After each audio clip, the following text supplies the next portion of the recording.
ये एक एक करके हम चिट्ठी पढ़ेंगे और समझेंगे। आइए शुरू करते हैं। पहली चिट्ठी 11 फरवरी को लिखी हुई। Dear DLL, dear daddy long legs, long यानी लंबा, लेग्स यानी पैर। Dear daddy long legs, don't be insulted, कृपया आप अपमानित मत महसूस कीजिएगा। दिस इज सो शॉर्ट, ये मैं छोटा सा लेटर लिख रही हूं। इट इजंट अ लेटर, ये लेटर नहीं है। It is just a line, ये सिर्फ मैं एक लाइन इसमें आपको बताना चाह रही हूं। That I am going to write a letter pretty soon, कि मैं बड़ी जल्दी आपको एक चिट्ठी लिखूंगी। इस बेनिफैक्टर, ये जो इनको मदद पहुंचा रहा है जेरूशा एबॉट को, उसका शायद एक कंडीशन थी कि ये लड़की मुझे चिट्ठी लिखेगी। तो ये इस चीज को बोल रही है कि मैं जल्दी आपको चिट्ठी लिखूंगी जब मेरे एग्जामिनेशंस खत्म हो जाएंगे, जब मेरी परीक्षा खत्म हो जाएगी। It is not only necessary that I pass, मेरे लिए सिर्फ पास होना जरूरी नहीं है, बट पास वेल, अच्छे से पास होना जरूरी है। I have a scholarship to live up to, मुझे छात्रवृत्ति मिली। छात्रवृत्ति तो डैडी ने ही दी है ना, जो जिसने मदद पहुंचाई है, वो अननोन व्यक्ति, वो अजनबी व्यक्ति जो इसकी मदद कर रहा है। तो मुझे जो छात्रवृत्ति मिली है उसकी जो अपेक्षाएं हैं उस तक मुझे खरा उतरना है, इसलिए मुझे अच्छे से पास होना है। योर स्टडीइंग हार्ड JA, आपकी खूब मेहनत करने वाली JA। ये थी पहली चिट्ठी। अगली चिट्ठी dear daddy LL, dear daddy LL long legs, you never answered my question, आपने मेरे प्रश्न का उत्तर अभी तक नहीं दिया, and it was very important, मेरे लिए ये प्रश्न का उत्तर जानना बहुत जरूरी है। आर यू बाल्ड, आप बाल्ड हो, यानी आपके सिर पे बाल नहीं है। I have it planned exactly what you look like very satisfactorily until I reach the top of your head and then I am stuck. मैंने इसको बहुत अच्छी तरह से प्लान किया था और बड़े पूरे संतोष से कि आप कैसे दिखते होंगे, लेकिन जब मैं आपके बाल तक पहुंची तो मैं अटक गई। I can't decide whether you have white hair or black hair or sort of springy gray hair or maybe none at all. आपके बाल सिर के सफेद हैं या काले हैं या स्प्रिंग की तरह से घुंघराले हैं, या आपके सिर पे बाल ही नहीं है। Here is your portrait, ये मैंने आपका चित्र बनाया है इमेजिनेशन से, कल्पना से। But the problem is, shall I add some hair? मैं कुछ बाल आपके बना दूं? Would you like to know what color your eyes are? आप जानना चाहते हैं आपकी आंखों का रंग क्या है? They are grey. आपकी आंखें ग्रे कलर की हैं, भूरे रंग की हैं लगभग।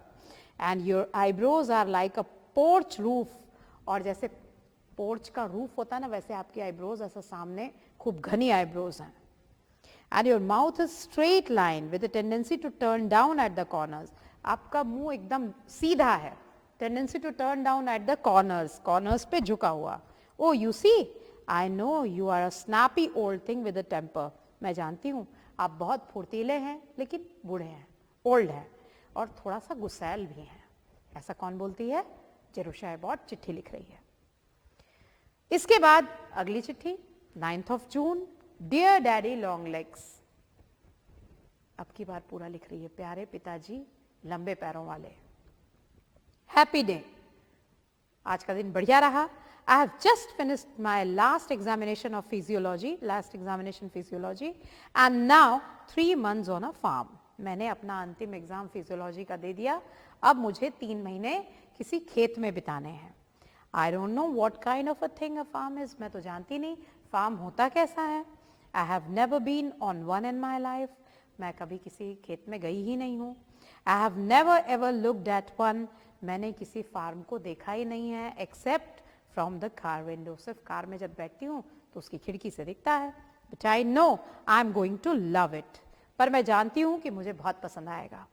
And I'm going to love being free. और मुझे सबसे ज़्यादा खुशी है कि अब मैं आज़ाद हो रही हूँ, मुक्त हो रही हूँ। I am not used to being outside the John Grier home. मैं कभी भी जॉन ग्रायर होम से बाहर निकली ही नहीं। Whenever I think of it, excited little thrills chase up and down my back. और जब भी मैं सोचती हूँ कि मैं इस जॉन ग्रायर होम से बाहर निकलूंगी तो मैं बहुत बहुत एक्साइटेड फील करने लगती हूँ, बहुत खुश हो जाती हूँ. I feel as though I must run faster and faster and keep looking after my shoulder to make sure that Mrs. Lippett is not after me with her arm stretched out to grab me back. और जब भी मैं सोचती हूँ कि मैं यहाँ से बाहर जाऊंगी तो मैं सोचती हूँ मैं बहुत तेज दौड़ूंगी और मैं इतना तेज दौड़ूंगी कि मिसेस लिपेट जो हैं वो अपना हाथ फैला के मुझे पकड़ के वापस इस अनाथ आश्रम में ना लेके आ सके. Yours with love, Jerusha Abbott. आपकी जेरुशा एबॉट. तो ये चिट्ठियां हैं जो जेरुशा एबॉट ने अपने उस अननोन बेनिफैक्टर को लिखी हैं, उस अजनबी व्यक्ति को लिखी हैं जो उसे पैसे दे रहा है उस अनाथाश्रम के माध्यम से, जिससे वो अच्छी तरह पढ़ सके. एक बार इन चिट्ठियों को समझ लें. पहली चिट्ठी में उसने कहा है कि मैं छोटी सी चिट्ठी लिख रही हूँ, मुझे मेहनत करनी है, अच्छे से परीक्षा देनी है, अच्छे नंबर से पास होना है, जिससे सार्थक हो मुझे छात्रवृत्ति मिलना जो आपकी ओर से मिली है. दूसरी चिट्ठी में उसने अपने पिता का पोर्ट्रेट, मतलब उनको डैडी मान रही है और उनका पोर्ट्रेट बना रही है और बोलती है कि आप गंजे तो नहीं हो, मैं सब कुछ बना लेती हूँ आपका, फिर सिर पे आके मैं रुक जाती हूँ कि पता नहीं आपके बाल कैसे होंगे भी कि नहीं होंगे, घुंघराले हैं, काले हैं, सफेद हैं, कैसे हैं. आपका चेहरा मैं बना लेती हूँ, आंखें आपकी भूरी हैं, मुंह आपका सीधा, कॉर्नर्स पे नीचे झुका हुआ, लेकिन बाल पे मैं अटक जाती हूँ. ये आपका चित्र करके उसने चिट्ठी लिख के भेजी.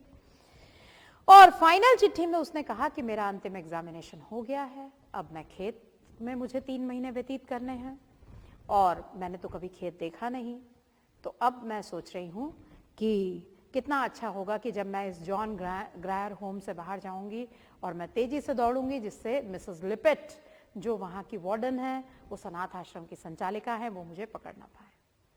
आपकी प्यारी जेरुशा एबॉट. इस तरह से उसने ये 3 चिट्ठी लिखी. आइए इसके क्वेश्चन आंसर्स देख लेते हैं. Tick the correct answer. बहुत सरल है, बिल्कुल ध्यान से देखेंगे. J is used for Jerusha Ann Abbott, Jean Abbott, Jerusha Abbott, Jean L. Jerusha. Jerusha Abbott JA use किया गया है किसके लिए? जेरुशा एंड अबॉट के लिए, जीन अबॉट के लिए, जेरुशा अबॉट के लिए या जीन एल जेरुशा के लिए. आपको मालूम है Jerusha Abbott is a bald man, एक गंजा आदमी है Jerusha Abbott. A naughty boy, एक शैतान बच्चा है. एन ऑर्फन स्टूडेंट, एक ऑर्फन स्टूडेंट है, एक कोई अनाथ विद्यार्थी है, या फिर अ फार्म गर्ल, खेत में काम करने वाली एक लड़की है. Mrs Lippett may be Jerusha's mother. Mrs Lippett कौन है? जेरुशा की mummy. In charge of John Grier home, John Grier home की संचालिका. टीचर ऑफ जेरुशा, जेरुशा की टीचर, या wife of daddy long legs, daddy long legs की पत्नी. आपको पता है.